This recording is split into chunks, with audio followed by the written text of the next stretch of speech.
और शेराज़ अहमद शेराज़ी हमारे साथ मौजूद हैं, आपको बताते चलें और मज़ीद तफ़सीलात उनसे जानते हैं। शेराज़ बताइए, हरीपुर के आप इलाके में मौजूद हैं और आपकी जानिब से यही बताया गया है कि यहाँ पर भी हमने टर्न आउट काफ़ी कम देखा है। बताइए आपकी क्या लेटेस्ट अपडेट हैं, कितने पोलिंग स्टेशंस के नताइज सामने आ चुके हैं? देखिए सवेरा बिल्कुल ऐसा ही है। टर्न आउट गो के यहाँ पर कम रहा, लेकिन इस वक्त हमारे पास 53 पोलिंग स्टेशनों के गैर हतमी गैर सरकारी नताइज जो है वो सामने आ चुके हैं। पाकिस्तान मुस्लिम लीग नून के बाबर नवाज 20,860 वोट लेकर आगे है, जबकि पाकिस्तान तहरीक इंसाफ की हिमायत याफ्ता आजाद उम्मीदवार शहनाज उमर अयूब जो है वो 16,130 वोट लेकर दूसरे नंबर पर है। तो इस तरह 53 पोलिंग स्टेशनों की अगर बात की जाए तो 4,000 की लीड से बाबर नवाज खान जो कि पाकिस्तान मुस्लिम लीग नून के उम्मीदवार है वो इस वक्त 53 पोलिंग स्टेशनों के गैर हतमी गैर सरकारी नताइज के मुताबिक आगे है। इस वक्त बाबर नवाज के डेरे पर अवाम का, कारकुनान का, वर्कर्स का जमे गफीर है। यहाँ पर म्यूजिक और डोल की थाप पर रक्स भी किया जा रहा है, मिठाइयाँ तकसीम की जा रही है। कारकुनान में जश्न का समा है, खुशी का समा है, मुबारकबाद देने का सिलसिला भी शुरू हो चुका है।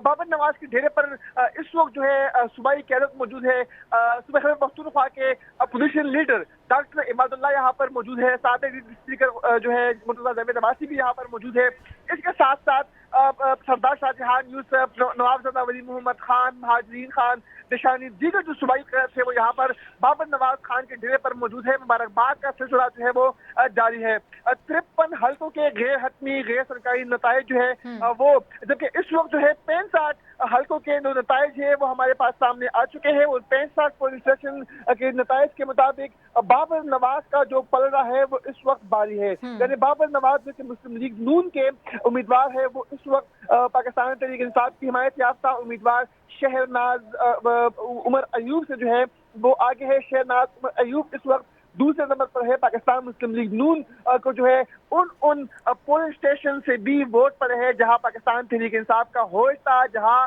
उमर अयूब का होल्ड था, जहां पर कहा जा रहा था कि पाकिस्तान तहरीक इंसाफ जो है जिनका वोट बैंक ज्यादा है तो वहां पर पाकिस्तान तहरीक इंसाफ को ज्यादा वोट पड़ेंगे। तो वहां पर भी हम देख रहे हैं कि पाकिस्तान मुस्लिम लीग नून का पलटा बारी दिखाई दे रहा है। पाकिस्तान मुस्लिम लीग नून को ज्यादा वोट जो है उन पोलिंग स्टेशन से भी पड़े हैं। वो कि आज दिन भर यहाँ पर टर्न आउट काफी कम रहा, लेकिन उसके बावजूद भी इस जो हल्का है 7 लाख से जायद जो है वोटर्स है। इस हल्के में 602 यहाँ पर पोलिंग स्टेशन है।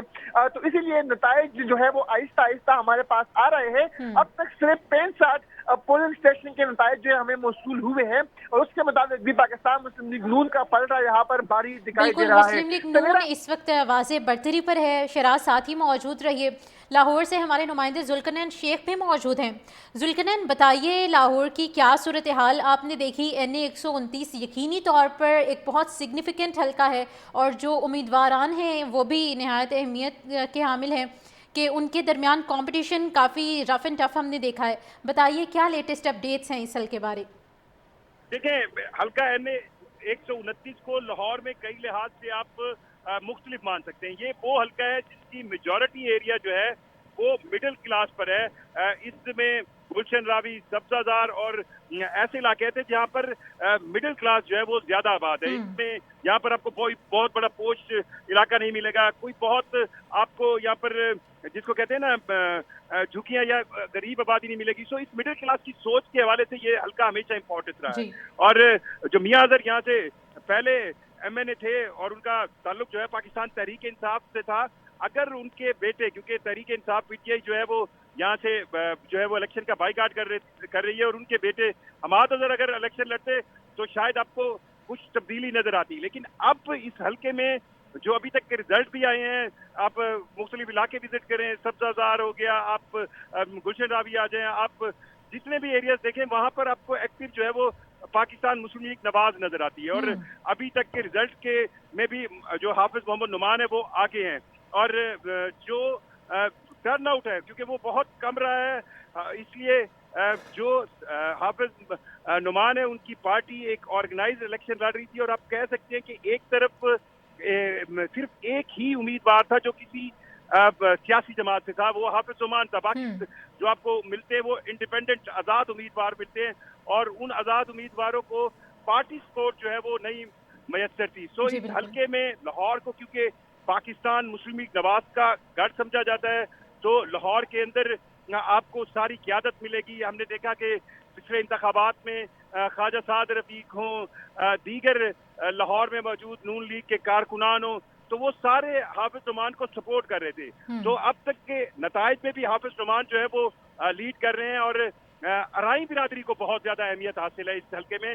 जो सबसे अहम बात है, अराइयों का एक बहुत बड़ा वोट बैंक है इस हल्के में। और आप को मैं बताता चलूं कि हाफिज नुमान, मियां नुमान भी जो है वो अराई बिरादरी से हैं, मियां अरसलान भी अराई बिरादरी से हैं, मियां अजहर खुद अराई बिरादरी के एक बहुत नुमाया हैं, उनके बेटे जाहिर बात है वो भी अराई बिरादरी थे। तो आज के भी इन इंतखाबात में आपको जो शायद बजाज नियाजी जो है वो एक नियाजी बिरादरी थे, और जो टॉप 2-3 लोग थे वो अराई बिरादरी थे। और इस हल्के अन्य 129 के अब के इंतखाबात में जो हमें अब डिजिटलाइज दौर में एक नई चेंज नजर आई, वो बजाज खान नियाजी थे, जिन्होंने ये इलेक्शन बतौर आज़ाद उम्मीदवार जो है वो लड़ा। उनको उनकी कई शिकायतें भी थी नून लीग से इस हल्के में, क्योंकि इस हल्के में उनका मेन जो ट्रांसपोर्टिंग का कारोबार है, यहाँ पर ट्रांसपोर्टिंग के टर्मिनल हैं यतीम खाने में, उनका बहुत इम्पैक्ट होता है। उनके इर्द गिर्द मौजूद आबादियों जो हैं उनका ज़्यादा गुजर बसर उसी ट्रांसपोर्ट कंपनियों से है, तो उसका भी इफेक्ट था। बहरहाल इस हल्के में आप कह सकते हैं बिरादरीइज्म को काफी हमेशा सपोर्ट रही है, और यही वजह है कि हम पिछले चंद इलेक्शन से देख रहे हैं कि जो भी जमातें इंतखाबात लड़ती हैं उनके उम्मीदवार जो हैं वो नॉर्मली अराई बिरादरी से होते हैं, और नॉर्मली अराई बिरादरी का ही नुमाइंदा जो है वो जीतता है। तो आज भी अराई बिरादरी का वोट बैंक जो है काफी इफेक्टिव रहा होगा, और उन अराई बिरादरी के वोटों से ही इस सीट से जीत होती है। बिल्कुल जुल्कनैन, जिस तरह से आप बता रहे हैं कि ये सीट अराइयों के लिए मुख्तस हो चुकी है, अब देखना यही है कि कौन सा अराई कैंडिडेट इस जीत को फतह करने में कामयाब रहता है। साथ ही साथ ये भी बताइए कि हमने देखा दूसरे शहरों की निस्बत लाहौर की सिक्योरिटी काफ़ी अच्छी रही और अमन व अमान की सूरत हाल भी इस हवाले से बेहतर रही है, इस हवाले से भी बताइए। नायब वज़ीर आज़म इसाक डार ने दफ्तर खारिजा में मीना बाजार का इफ्तिताह कर दिया। मुख्तलिफ ममालिक के सफ़ीरों के हमरा स्टॉल्स का दौरा किया। इसाक डार का कहना था कि मीना बाजार का इफ्तिताह काबिल सताइश है, जो मुख्तलिफ सकाफ़तों को यकजा करने का मौका फराहम करता है। दोस्त ममालिक के स्टॉल्स पाकिस्तान से उनके ताल्लुकात के अकास हैं। मीना बाजार में मुख्तलिफ ममालिक की सकाफ़तों को देखने और जानने के मौके मैसर आते हैं।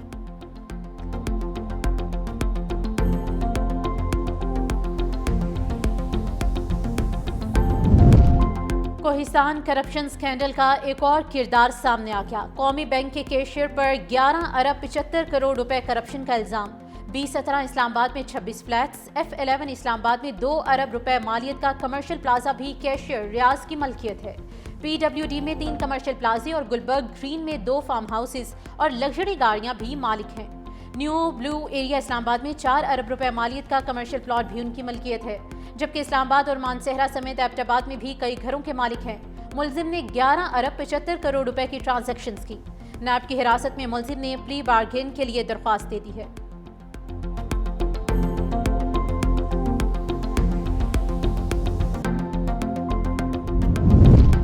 आटा हुसूल के तरीक़ेकार पर शदीद तहफ़्फ़ुज़ात। रावलपिंडी नानबाई एसोसिएशन का कल लियाकत बाग में एहतजाज का ऐलान। नानबाइयों का मौक़िफ़ है कि आटा हुसूल के लिए मैट्रिक सर्टिफिकेट, आईफोन और तस्वीर मांगना नाइंसाफ़ी है। मिलने वाले आटे में चोकर की मिकदार बहुत ज़्यादा है, बारीक आटा मिलाना पड़ता है।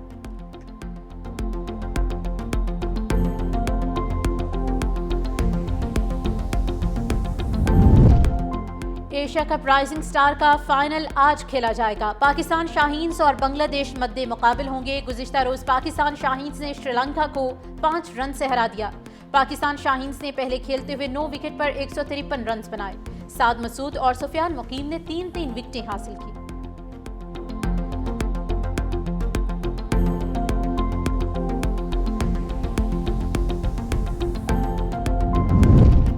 और हमास का वफ्द गजा जंगबंदी पर बात करने के लिए काहिरा पहुंच गया। खबर एजेंसी के मुताबिक वफ्द जंगबंदी माहदे की इजरायली खिलाफवर्जियों पर बात करेगा।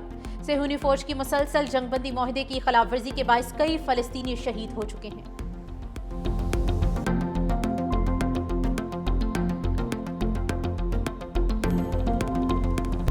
आज़ाद खारिजा पॉलिसी के दावेदार भारत ने अमेरिका के आगे घुटने टेक दिए। रूस से तेल खरीदने की पॉलिसी पर मोदी सरकार पीछे हट गई।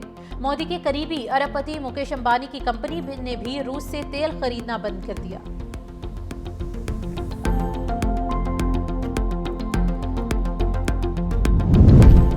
भारत में नए लेबर कोड्स के खिलाफ मुल्कगीर एहतजाज का ऐलान। भुवनेश्वर में सैकड़ों वर्कर्स का मुजाहरा। लेबर कोड्स की कॉपियां भी नजर आतिश की गईं। नए लेबर कोड्स के तहत कंपनीज को भर्ती और बरतरफी में ज्यादा इख्तियार दिया गया है। खवातीन मजदूरों को अब नाइट शिफ्ट में भी बुलाया जा सकेगा। भारतीय बिजनेस कम्युनिटी का कहना है कि नए लेबर कवानीन छोटे कारोबार की लागत बढ़ाएंगे।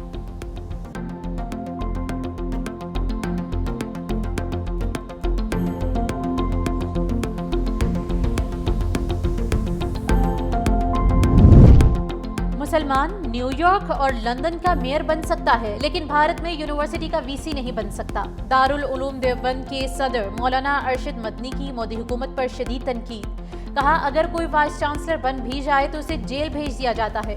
हुकूमत चाहती है कि मुसलमानों के पैरों तले से जमीन छीन ली जाए। आज मुसलमानों का हौसला पस्त कर दिया गया है।